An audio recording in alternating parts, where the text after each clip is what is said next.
Hello, fellow doctors and students. Welcome to the episode 4 of INICET and PG PYT series. And in this series, I'm going to discuss whole orthopedics. And today's topic is rickets. Let's start with the topic. So, first question is what is rickets and what is the basic defect? So, the basic defect is mineralization defect of calcium and phosphate.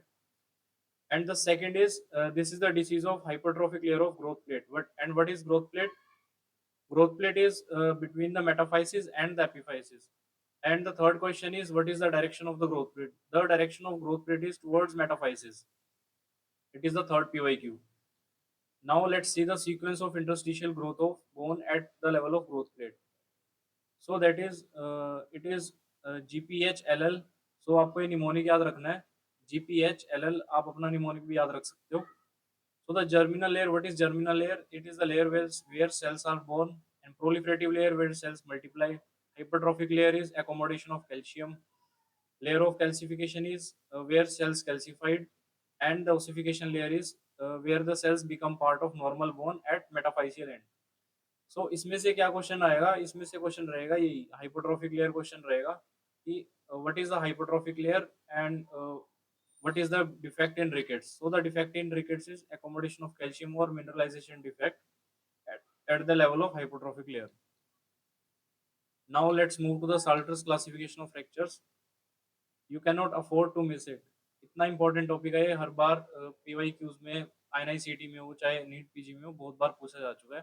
So you cannot afford to miss this topic. You can give it 3 star. So now let's see this types of on the basis of types. There are 5 types: first, second, third, fourth, fifth. In first, there is skipped capital femoral epiphysis. So we have to remember the name, and then we have to remember the fate, and before that we have to remember the layers. So the first is skipped capital femoral epiphysis. It goes into malunion if it is not corrected, and it is the split fracture. I'll show you the split fracture. So this is the metaphysis, this is the bone, and this is the growth plate. So the split fracture is this. This is the split fracture. And number second is supracondylar humerus fracture. If it is not corrected, then it again goes to malunion, and it is above epiphysis. That is this. This is epiphysis. ये epiphysis है. So there will be the defect. Okay, sorry, there will be the fracture, and it is also called Thurston-Holland fracture. Number third is Tilloch's fracture or tibial fracture. If it is not corrected, then it goes into. If it is not corrected, then it goes into non-union, and it is below epiphysis. Let me show you. It is this is it is below epiphysis. This one. And fourth is lateral condylar humerus fracture. Again, it goes into non-union and all three layers. This is metaphysis, this is epiphysis, and this is growth plate. Then all three layers are affected. And the fifth is crush injury due to fall. So all the metaphysis merges into epiphysis like this. Now come to clinical features. ये जो जितने भी ये clinical features हैं rickets के, these are all very cakewalk questions. These are all cakewalk questions. You can easily identify. आपको image दी जाएगी PYQs में, या फिर आपको जो भी आप एग्जाम दोगे उसमें इमेज दी होगी और आपको आइडेंटिफाई करना होगा. So the first image is frontal bossing. In skull, there is frontal bossing, and second is ping pong skull. Due to this is due to weakening of bones. All clinical features are due to weakening of bones. Okay. So it is also called craniotabes, ping pong skull, soft skull, and number third is delayed closure of fontanelles. Anterior fontanelle and posterior fontanelle. Both are delayed. Now see the chest part. So this is called pectus carinatum. There is depression. There is depression in chest. It is also called pigeon chest or pectus carinatum. You can also see rachitic rosary. These are blunt and non-tender. So how will you differentiate from the scorbutic rosary? which is seen in scurvy. Scorbutic rosary is sharp and tender. इन दोनों का difference आपको याद रखना है. Exam में बहुत simple question है, but लेकिन कई बार हम भूल जाते हैं, सिली मिस्टेक्स हो जाती है. So you have to remember it. So what is rachitic rosary? Basically it is the widening of costochondral junction secondary to rachitic rosary. मतलब पहले रैकेटिक रोजरी होगी, बीटेड अपीयरेंस मिलेगी, उसकी वजह से कोस्टो कंट्रोल जंक्शन की वाइडनिंग हो जाएगी. So this is called rachitic rosary. And number third is pull of diaphragm. There is pull of diaphragm, so which forms Harrison sulcus like this. Okay, no, sorry, this is wrong. Harrison sulcus is like this. Pull of diaphragm above. Now see the knees. So knees both simple है. Again due to weakening of joints or due to weakening of bones. So there are two things, genu valgus and genu varus. So valgus में आपको कैसे याद रखना है? जब भी हम वेलगस या वेरस की बात करते हैं, तो उसमें क्या होता है, जो भी जिस भी जॉइंट को हम देख रहे होते हैं उससे डिस्टली हमने देखना होता है कि डिस्टली जो हमारी, अगर हम लेग की बात कर रहे हैं तो लेग, या फिर अगर हम बात कर रहे हैं अपने अपर आर्म्स की, या फिर हम बात कर रहे हैं अपने फुट की, तो उसमें आपको देखना है जो भी आप जॉइंट की बात कर रहे हो उसके डिस्टल जो हमारा पार्ट है, वो अगर मीडियली है तो वेरस हो जाएगा, अगर वो लेटरली जा रहा है तो वेलगस हो जाएगा. So now this is clear, genu valgus and genu varus. Now I will show you the X-ray findings. So number one is cupping of metaphysis. So what is this? जो आपका metaphysis है ये cup like आपको shape में दिखेगा. And number second is splaying of epiphysis और splaying of metaphysis बोल सकते हैं. That is a lateral deviation of metaphysis. आप ग्रोस में भी देख सकते हो, इसमें ग्रोस इमेज जो इसमें दी हुई है, there is deviation which is called splaying, and there is wrist widening. Okay, so number one is cupping, number second is splaying, number third is growth plate widening, and number fourth is irregular margins fraying due to weakening of bones or due to defective. Give me 1 second.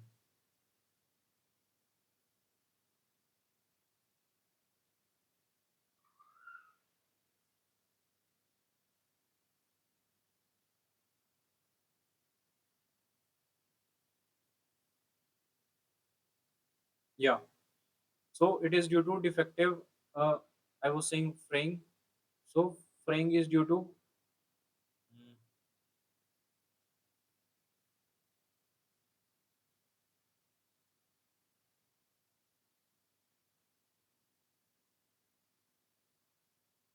yeah. So fraying was due to defective. Fraying was due to defective mineralization. Okay. So these all findings are due to basically weakening of bones and defective mineralization. So you have to remember what is cupping, what is splaying. Splaying is a lateral deviation of bone, and growth widening, growth plate widening, and fraying, which is irregular metaphysis. Okay, so in all this we can see that metaphysis is the culprit. Metaphysis is culprit. Now this is important. इसमें से हर बार अगर आप पीड्स, this is पीड्स integration, basically जो rickets है ना वो पीड्स integration ही है. सो पीड्स या फिर आप बायोकेमिस्ट्री या फिर मेडिसिन, ये आपको इन तीनों से इसमें क्वेश्चन बनता है. What is nutritional deficiency rickets and what is the refractory rickets. So what is nutritional deficiency rickets, इसमें क्या होगा कि विटामिन डी की डेफिशिएंसी होगी, ओनली विटामिन डी डेफिशिएंसी, जिसकी वजह से क्या होगा कि विटामिन डी डेफिशिएंट रहेगा तो जिसकी वजह से पैराथायराइड हार्मोन है उसका लेवल इंक्रीज होगा. क्यों? Because due to vitamin D deficiency calcium will be less, which will trigger parathyroid hormone, and due to parathyroid hormone the serum calcium becomes normal. This is important. Now due to parathyroid hormone serum phosphate levels decreases due to excretion of phosphate. Okay, so let me tell you this mechanism. Okay, तो यहाँ पे देखते हैं एक बार what happens. Vitamin D increases calcium, it increases phosphate by decreasing excretion and increasing absorption. Calcium, how it increases by absorption and also by reabsorption. Okay. And parathyroid hormone, what it does, it increases calcium by reabsorption of bones, and it decreases phosphate by excretion of phosphates from kidney, from PCT basically. Okay, so now this is clear. Let's move back. Yes. So in nutritional deficiency rickets, there is increase in parathyroid hormone, decrease in vitamin D, decrease in serum phosphate levels, and serum calcium becomes normal due to increase in parathyroid hormone. Now, what is refractory rickets? So refractory rickets is when the patient is not responding to vitamin D and calcium both. So how will you evaluate? आपको patient को तो ठीक करना ही है ना, आप ये तो नहीं बोल सकते कि विटामिन डी और कैल्शियम से ठीक नहीं हो रहा है तो अब विटामिन डी और कैल्शियम ही देते जाओगे उसको. So you have to evaluate at one point. So first step is you have to evaluate serum phosphate levels. So now if serum phosphate levels are high, then obviously there is CKD, because if there is CKD, then there is decreased excretion of phosphate even due to increased PTH levels. Okay, so the treatment will be, you have to treat the CKD first. And if the serum phosphate comes normal, then you have to do EPG, which is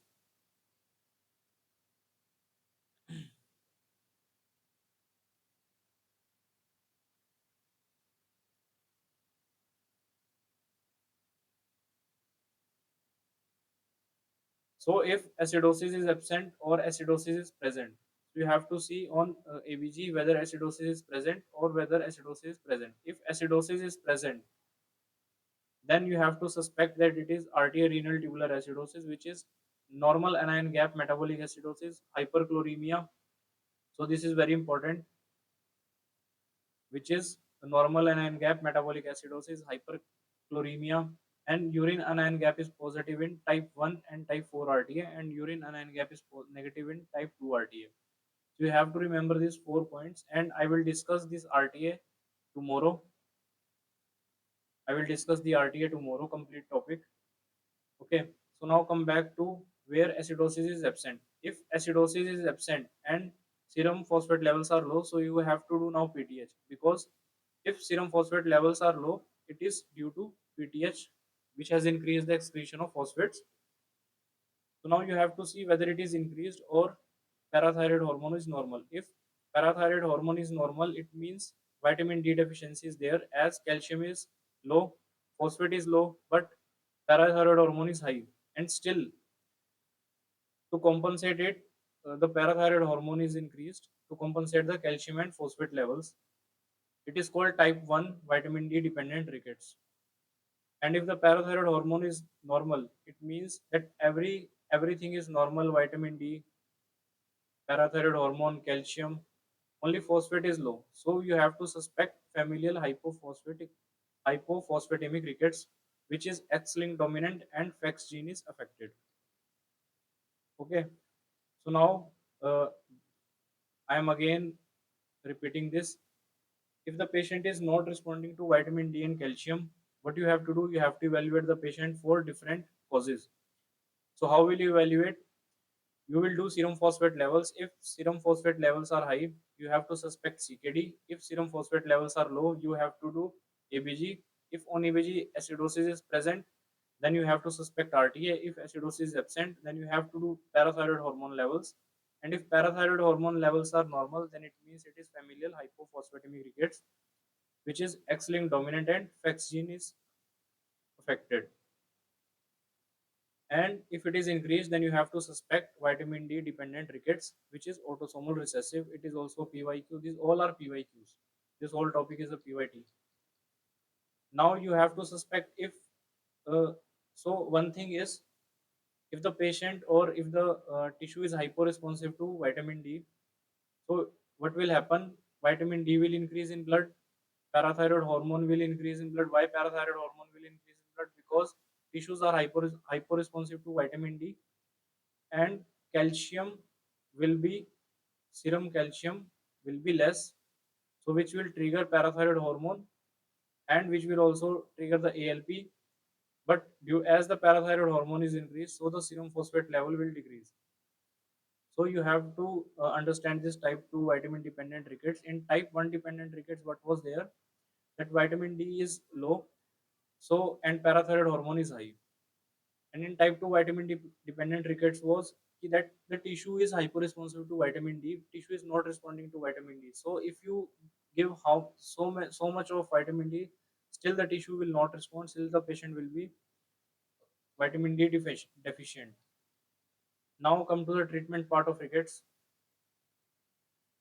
So in treatment of rickets, it is a very simple treatment. You have to do you have to give calcium and vitamin D supplementation. And in the previous video, I have told calcium required is 1200 international 1200 milligram per day, and vitamin D is 800 international units per day. So there is a mermaid sleep splint which assists in healing. Surgery, you have to wait for, this is a PYQ. You have to wait for post skeletal maturity, then you have to do surgery. If you will not wait for skeletal maturity, then you will harm the patient. So now what are the healing signs? How will the doctor know whether the patient is healing or not? So you have to do X-ray. You will do X-ray. On X-ray, there will be a white line of Frankel. Uh, like if this is the joint, so the white line of Frankel will be there. Okay, which is the dense line of calcification. It is also seen in scurvy. This is a PYQ. What is the best investigation of choice for healing? Now you can also do serum phosphate levels before surgery to see whether bone is responding or not. So 50 to 60% of patients becomes normal after treatment. Okay. So we have done rickets, we have done osteoporosis, and we have done bone tumors. In next video, I'll be covering RTA in depth, a 9 gap.